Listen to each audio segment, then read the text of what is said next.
Hi అండి, welcome back to our channel Santoshi నామప్పు. ఈరోజు వీడియోలో స్పెషల్ ఏంటంటే మజ్జిగ చారు. పెరుగు ఎక్కువ ఉన్నప్పుడు, టైం లేనప్పుడు ఇలా మజ్జిగ చారు చేసుకుంటే చాలా టేస్ట్గా చాలా బాగుంటుంది.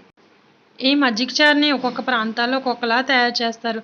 నేను ఎలా తయారు చేస్తానో చూపిస్తాను, వచ్చేయండి. ఇలా మజ్జిగ చారు చేసుకున్నప్పుడు ఫ్రిడ్జ్లో తీసిన వెంటనే చేసుకోకూడదు. ఒక 10 నిమిషాలు పక్కన పెట్టేసుకోవాలి. పెరుగుని మజ్జిగ కవ్వంతో కానీ విస్కర్తో కానీ బాగా చిలికేసుకోవాలి. బాగా చిలికేసుకుని పక్కన పెట్టేసుకోండి. స్టవ్ వెలిగించి స్టవ్ మీద గిన్నె పెట్టుకుని 2 స్పూన్లు ఆయిల్ వేసుకోవాలి. శనగపప్పు, దంచిన పచ్చిమిర్చి, అల్లం తురుము, కరివేపాకు, ఎండుమిర్చిని తీసుకుని పక్కన పెట్టేసుకుని ఆయిల్ మరిగిన తర్వాత శనగపప్పు, మినపప్పు, ఆవాలు, జీలకర్ర, ఎండుమిర్చి, ఈ దంచిన పచ్చిమిర్చి, అల్లం తురుము వేసుకుని బాగా ఫ్రై అయిన తర్వాత పసుపును వేసుకోవాలి. బాగా వేగిన తర్వాత స్టవ్ ఆఫ్ చేసుకుని దించేసుకోండి. పోపు వేడిగా ఉన్నప్పుడు మాత్రం అస్సలు వేయొద్దు. పోపు చల్లారిన తర్వాత గిలక్కొట్టుకున్న పెరుగును వేసుకోవాలి.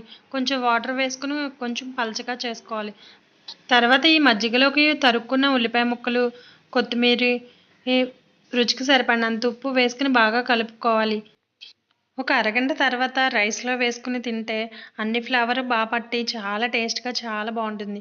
నచ్చితే లైక్ చేయండి, షేర్ చేయండి.